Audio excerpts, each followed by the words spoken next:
신약 성경에는 마리아라는 이름이 6명이나 있습니다.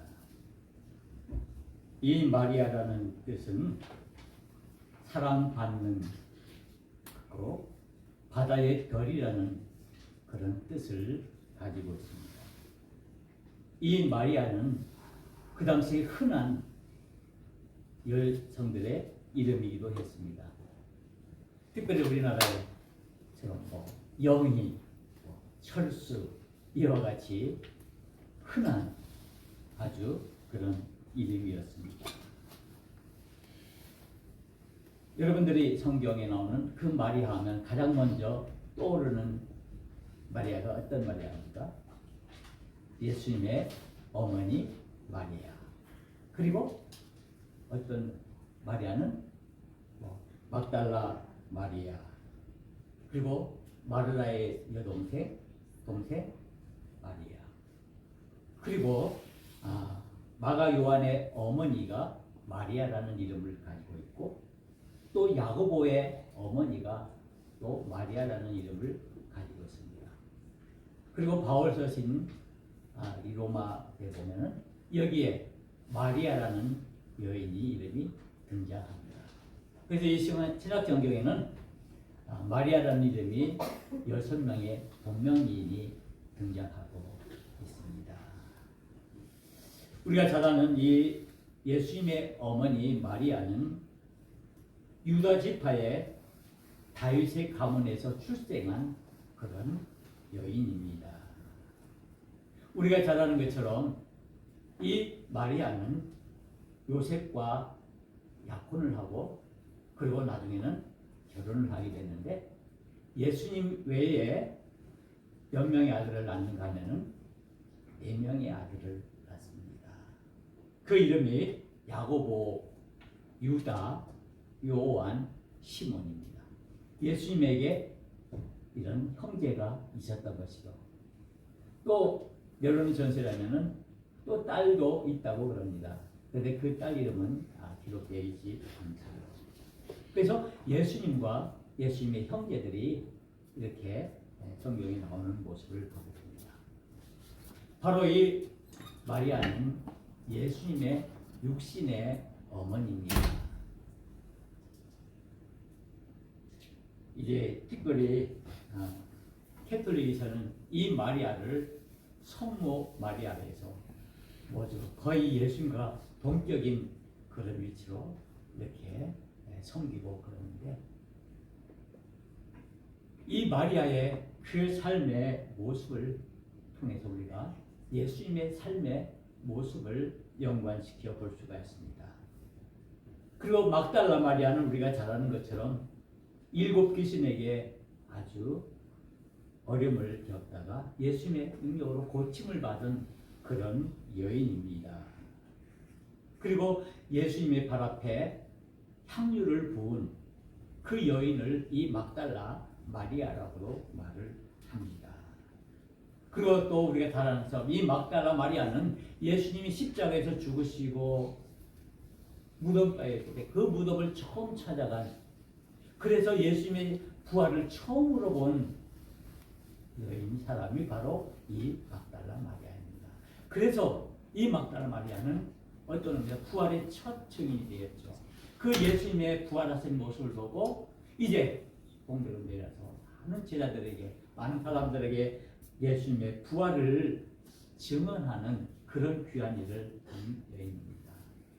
또 우리 잘 아는 마르다의 동생 마리아는 예수님이 그 집에 방문했을 때 언니는 분주하게 예수님을 위해서 여러 가지를 준비하는 일을 했지만은, 이 마리아는 예수님 발 앞에 앉아서 말씀을 경청했던 그런 여인입니다. 우리는 이 마리아라는 이 여인들이 성경에서 그렇게 드러나지는 않지만 너무나 큰 일들을 했던 모습들을 우리가 보게 됩니다. 우리 기독교는 신비와 기적으로부터 시작합니다. 많은 성경의 사건들이 이 기적과 그리고 신비로 이루어지는 것을 우리가 보기 때문입니다. 그 이유는 왜 그렇습니까? 이 모든 것들은 하나님이 일이기 때문입니다. 하나님의 뜻을 이루어나가는 그 과정들이 이 하나님의 그 능력으로 기적들로 인해서 그리고 많은 일들을 통해서 그 하나님의 뜻들이 일어나가는 그 일들을 우리가 보게 됩니다. 바로 믿음의 사람들은 그런 의미에서 기적 속에서 살아가는 사람들이라고 할 수가 있습니다. 오늘도 마찬가지입니다. 오늘 예수 그리스도를 구주로 고백하는 모든 믿음의 사람들, 저와 여러분들을 포함해서 모두가 우리는 기적 속에 살아가는 사람들입니다. 기적의 사람들이라는 것이죠. 우리는 이 기적의 내용들을 구약 성경을 통해서 또는 신약 성경을 통해서 많은 것들을 우리가 보게 됩니다. 하나님께서는 하나님의 구원의 계획을 이루기 위해서 이와 같이 놀라운 기적을 행하십니다. 우리는 복음을 말할 때 그 복음을 이렇게 설명합니다. 바로 복음의 주체는 예수 그리스도이신데 그 예수님의 탄생과 그 예수님의 십자가와 그리고 그 예수님의 부활 그리고 그 예수님께서 하늘로 가신 그 승천 우리에게 다시 오시겠다고 약속하시는 그 재림 이 5가지 사건을 우리는 복음의 가장 핵심적인 그런 내용이라고 말을 합니다. 그러면 이 복음은 어디에서 시작돼야 합니까? 예수님의 탄생에서부터 시작됩니다. 이 예수님의 탄생이야말로 너무나 신비로운 그런 사건입니다. 기적의 사건입니다. 기적 중에 기적적인 사건입니다. 우리는 이 예수님의 어머니 마리아를 말할 때 어떤 마리아라고 말합니까? 동정녀 마리아라고 말하죠. 이 예수님의 탄생, 예수님의 출생, 예수님께는 놀라운 출생의 비밀을 가지고 있습니다. 어떻게 예수님께서 탄생하셨습니까? 어떤 인간적인 생물학적인 과정을 통해서 태어난 것이 아니라 하나님의 역사로 말미암아 하나님의 능력으로 이 땅에 오신 것입니다. 바로 이 마리아를 통해서 이 예수님께서 이 땅에 오셨는데 그것은 인간적인 그런 방법이 아닌 하나님의 방법으로 이 땅에 오셨다는 사실입니다. 그것이 바로 예수님의 탄생의 기적이고 예수님의 탄생의 신비입니다. 동정녀 마리아를 통해서 태어났다는 것입니다. 여러분들 이 예수님의 동정녀 탄생을 믿으십니까? 믿으십니까? 잘 믿으시지 않은 모양이죠. 그죠? 어떻게 남자와 여자가 결혼하지 않고 어떻게 여자가 임신할 수 있는지 도무지 우리가 이성적으로는 과학적으로는 설명할 수 없는 그런 일입니다. 그죠? 당연히 인간이 태어날 때는 남자와 여자가 결합해서 그 결과로서 생명이 태어나는 것인데 이 예수님은 그 과학적이고 이성적인 그런 관리를 뛰어넘어서 동정녀 탄생을 했다는 것입니다.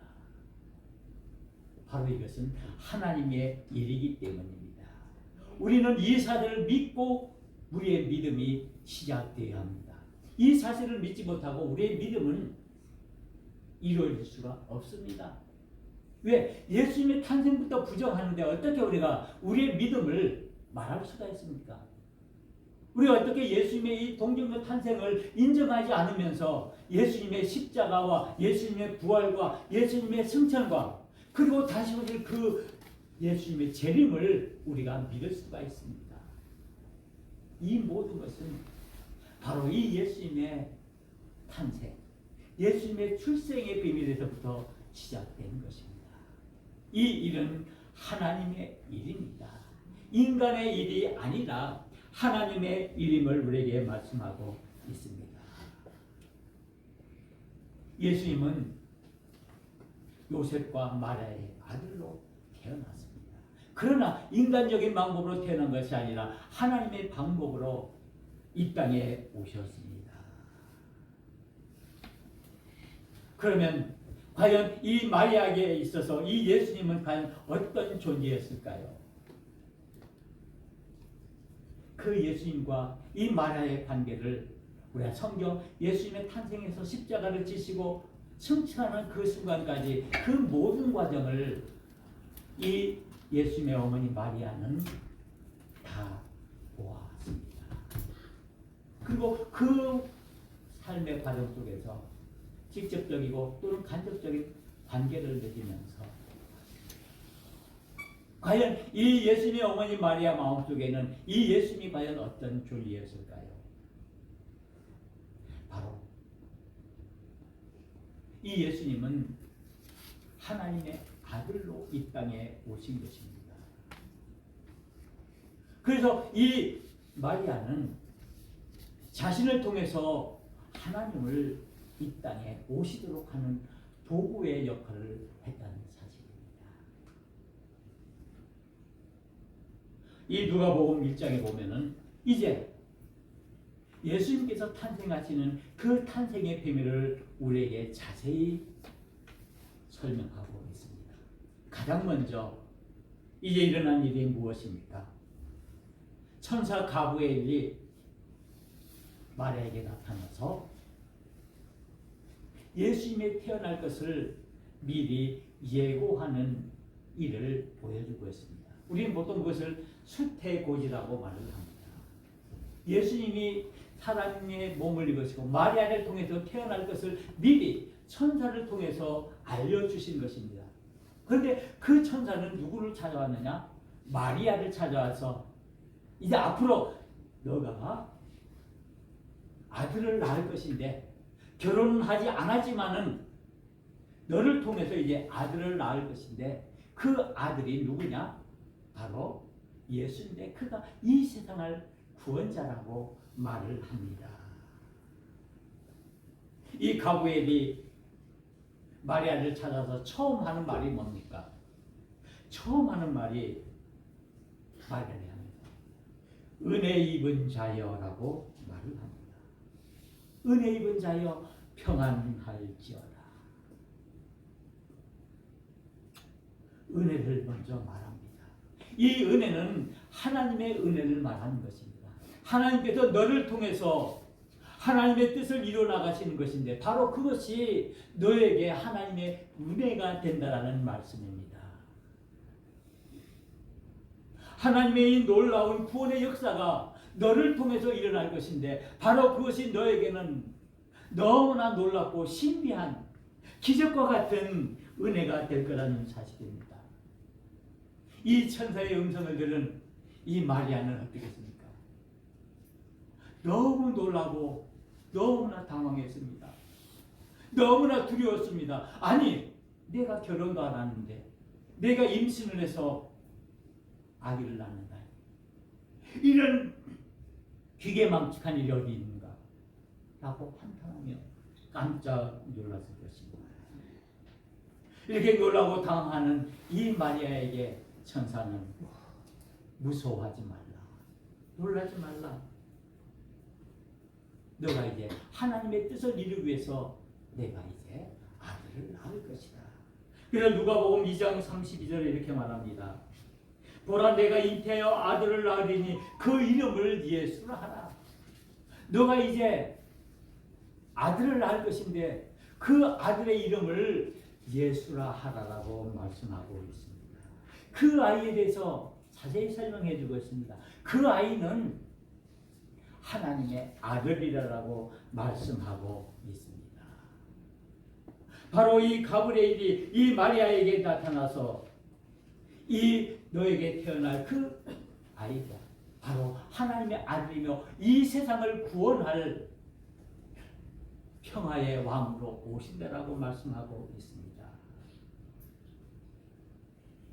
이 음성을 들은 마리아는 너무나 놀라서 나는 남자를 알지 못하니 어찌 이런 일이 있을 수 있습니까?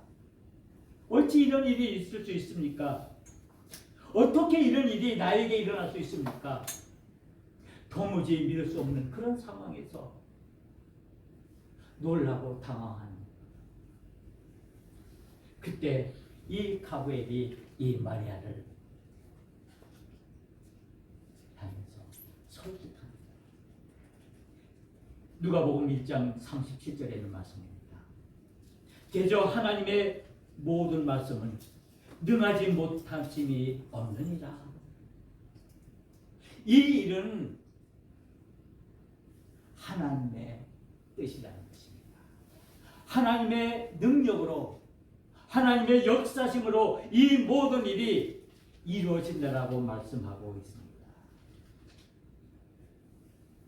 이 음성을 들은 마리아는 고백합니다. 그 천사 앞에 자신을 향해서 말하는 그 천사 앞에 무릎을 꿇고 말합니다. 누가복음 1장 38절에 있는 말씀입니다. 마리아가 이르되 주의 여종이오니 말씀대로 내게 이루어지이다.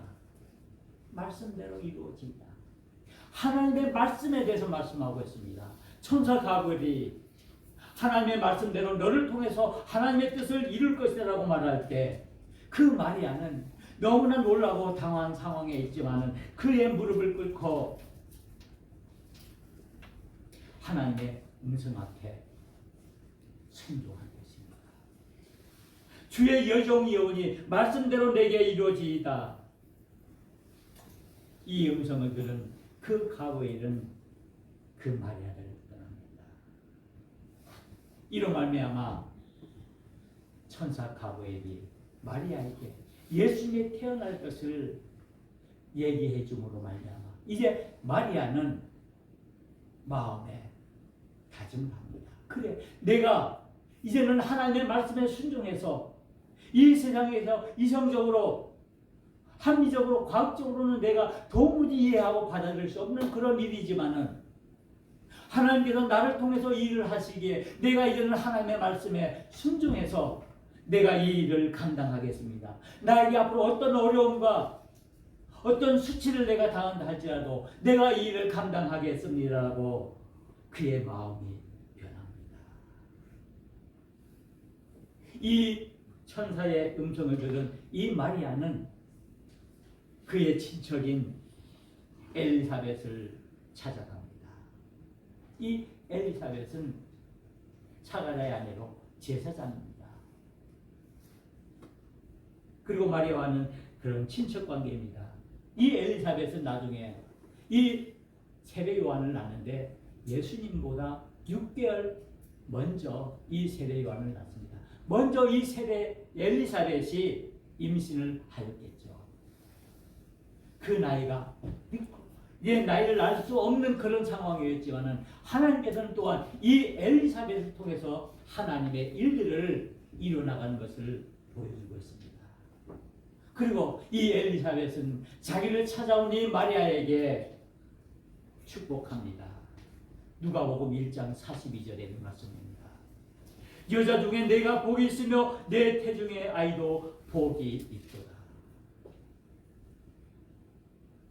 너가 지금 이제 정말 도무지 이해할 수 없는 그런 상황에 처해 있지만은 그러나 이 일로 인해서 내 태중에 있는 내 복 중에 있는 그 아이를 통해서 내가 복이 있도다.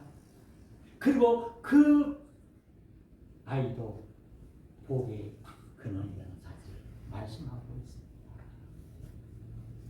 이 엘리사벳의 그 축복의 말을 들은 그 마리아는 즉시 그 자리에서 두 손을 들고 하나님께 찬양합니다. 바로 그것이 오늘 우리가 함께 묵상하고자 하는 이 누가복음 1장 45절에서 55절에 있는 이 말씀. 우리는 이 말씀을 마리아의 찬가라고 말하기도 하고 마리아의 노래라고 말합니다. 이 마리아는 천사를 통해서 즉 하나님으로부터 받은 그 음성을 들음에 대해서 자신을 온전히 내어놓고 하나님의 말씀에 순종하며 하나님께 영광 돌리며 찬양하는 그 노래가 오늘 이 누가복음에 있는 이 마리아의 찬가라는 말씀입니다. 바로 이것은 하나님을 향한 찬양의 메시지입니다. 그래서 누가복음 1장 46절에 이렇게 마리아는 시작합니다. 내 영혼이 주를 찬양하며 내 마음이 하나님 내 구주를 기뻐하였습니다. 내 영혼이 하나님을 찬양하며 내 마음이 하나님을 기뻐한다라고 노래하고 있습니다. 그러면서 그 하는 말씀입니다. 나의 이 비천함을 돌아보셨나이다. 그의 여종의 비천함을 돌아보셨음입니다.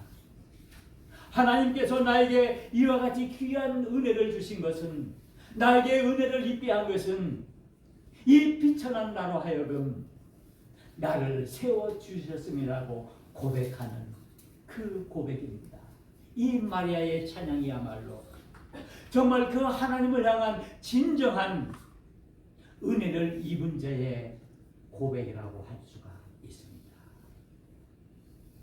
바로 이 마리아는 이 가브리엘 천사의 음성과 이 엘리사벳의 축복의 말씀을 통해서 하나님의 구원의 계획을 깨닫고 하나님을 향해 하나님께 영광과 찬송을 돌리는 것입니다. 비천한 이 여종에게 자신에게 베푸시는 하나님의 은혜를 깨닫고 그 은혜에 감사함으로 자신에게 행하신 그 하나님을 향해 두 손을 들고 그 하나님의 거룩하심과 그 하나님의 긍휼함을 찬양하는 것입니다. 하나님의 능력을 찬양하는 것입니다. 이 마리아가 노래하는 것, 그것은 누구를 향한 노래입니까? 하나님을 향한 노래입니다. 하나님을 향한 찬양입니다. 하나님께서 하나님의 뜻을 이루기 위해서 행하시는 그 능력을 보면서 그 만왕의 왕 되신 하나님을 찬양하는 그 모습입니다. 이 마리아는 하나님을 향한 그 찬양을 드리는데 가장 먼저 그 하나님의 거룩하심을 찬양합니다.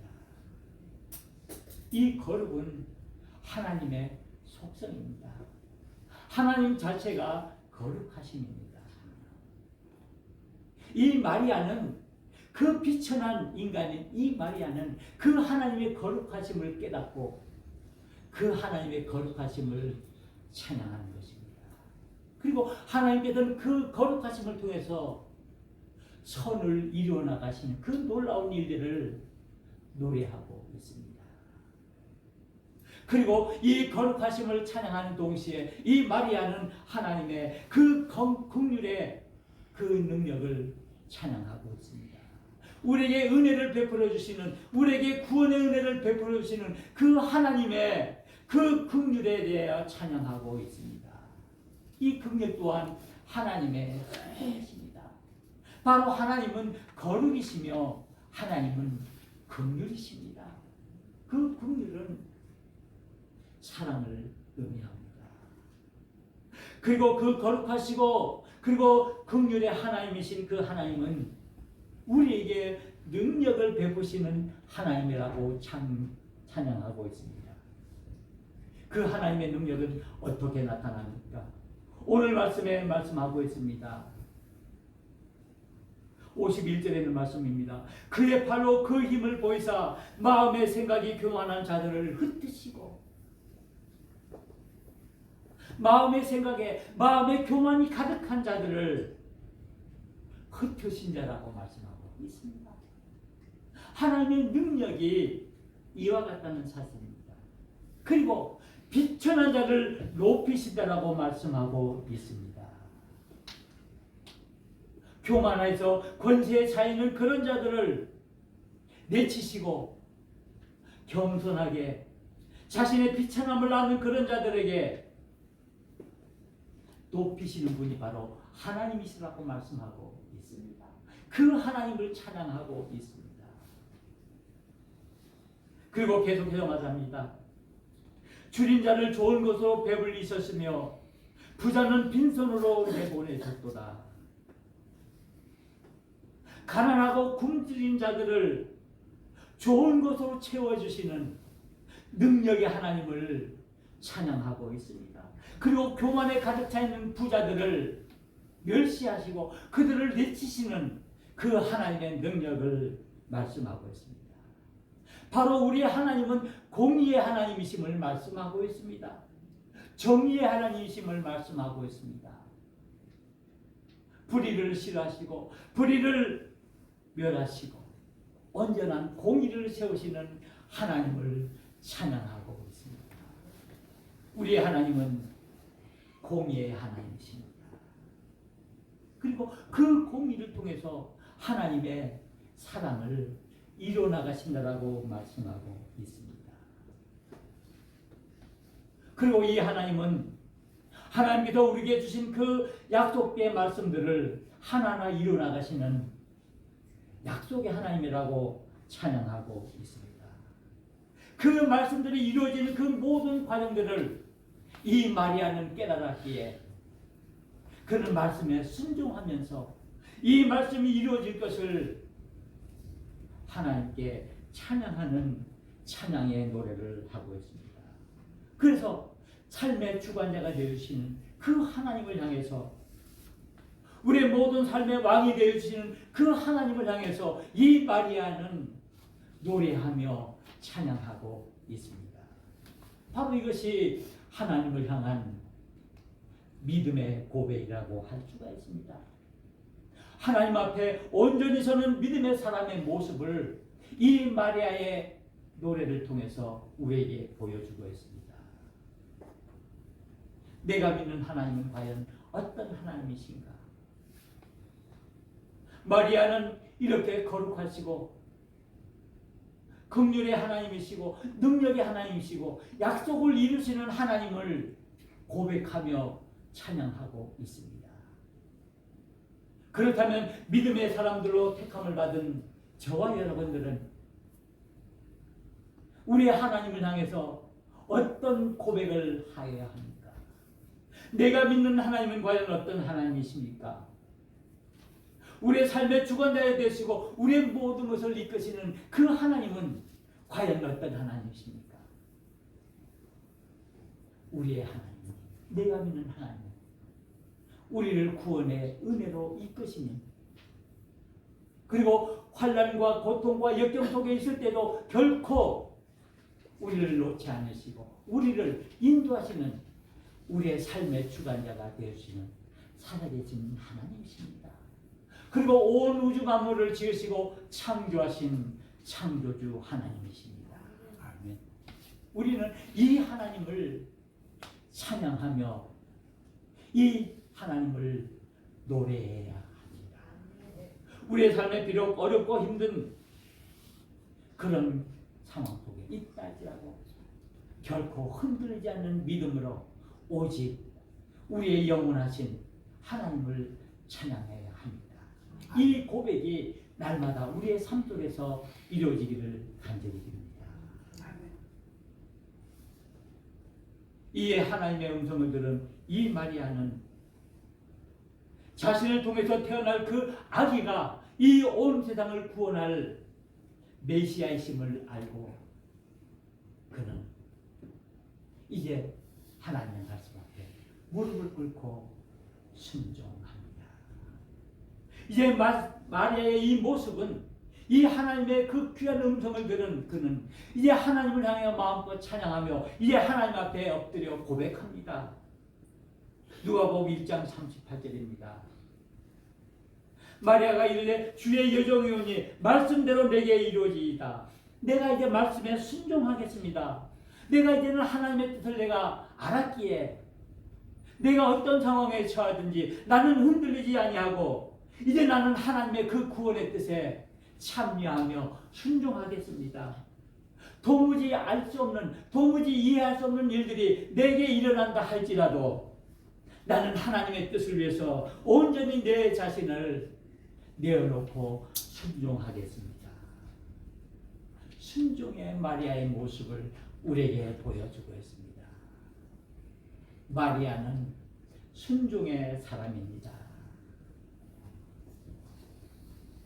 하나님의 말씀에 대해서 순종하는 순종의 사람이었습니다. 그렇다면 우리 또한 하나님의 사람들로 부름을 받았고 택함을 받은 우리들은 과연 우리는 이 순종의 모습을 어떻게 가지고 있습니까? 우리 자신들을 돌아볼 때 우리는 온전히 하나님의 말씀에 순종하지 못하고 내 자신의 유의불익에 따라서 내가 선택해서 나에게 유익이 되면 순종하고 나에게 불이익이 오면 순종하지 않는 그런 마음의 모습들이 우리의 모습일 수도 있다는 사실입니다.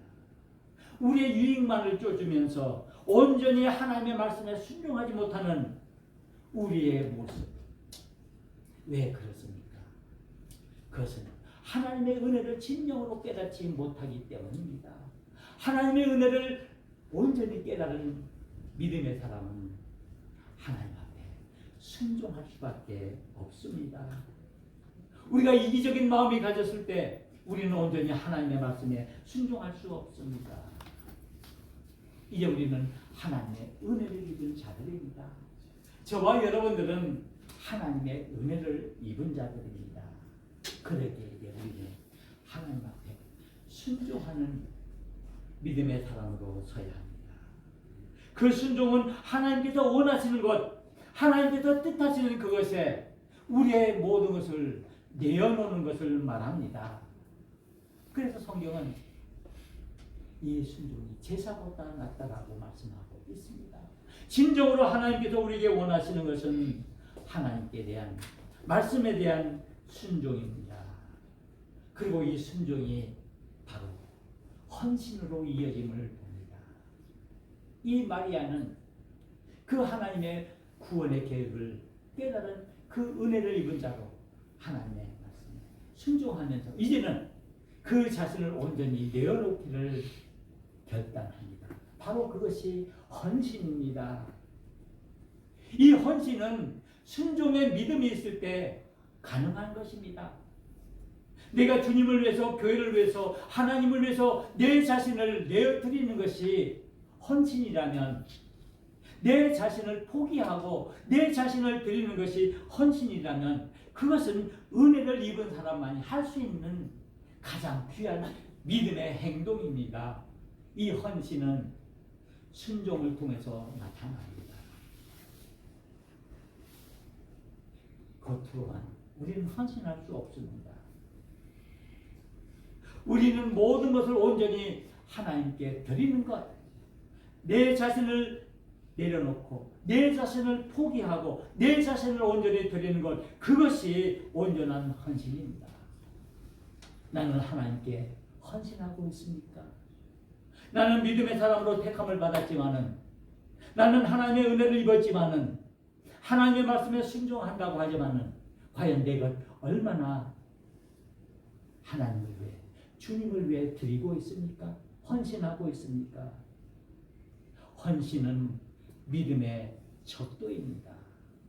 헌신의 모습을 보고 우리는 우리 믿음을 가늠할 수가 있습니다. 바로 헌신은 하나님의 뜻을 위해서 우리 자신들을 온전히 희생하는 것, 하나님께 드리는 것, 바로 이것이 헌신입니다. 믿음의 삶에 있어서 우리의 가장 필요한 믿음의 덕목은 순종과 헌신입니다. 그런데 이것은 이 순종과 헌신은 따로따로 띄어 있는 것이 아니라 바로 하나님의 말씀에 순종하는 그런 사람은 하나님의 말씀에 헌신할 수밖에 없음을 말씀하고 있습니다. 우리는 이것을 이 오늘 예수님의 어머니 마리아를 통해서 우리는 잘 깨달을 수가 있습니다. 바로 우리는 믿음의 사람들입니다. 이 믿음의 사람은 하나님의 은혜를 깨닫고 그 깨달음을 통해서 소망하고 회개하며 은혜 가운데 주님의 평안을 누리는 사람들입니다. 오늘 우리는 재림절 마지막 주일을 맞습니다. 이제 얼마 없으면 주님이 이 땅에 오신 성탄절입니다. 우리를 구원하시기 위해서는 그 아기 예수님을 맞는 그런 귀한 성탄절입니다. 이 성탄을 앞둔 이 대림절 마지막 주일에 우리는 그 마리아의 그 고백을 통해서 우리의 믿음을 순종과 헌신으로 다짐하며 이제 우리에게 다가올 그 주님을 만나는 그 마라나타의 그 신앙, 주님 어서 오시옵소서 그 믿음의 고백을 통해서 우리의 믿음의 길들을 걸어가는 믿음들의 삶을 살면서 다짐하는 이 시간이 되어야 할 것입니다. 우리는 다시 한번 마리아처럼 우리 하나님을 찬양하며 우리의 마음과 우리의 몸을 온전히 내어놓기를 간절히 기도합니다. 기도하시겠습니다. 은혜로우신 하나님 아버지,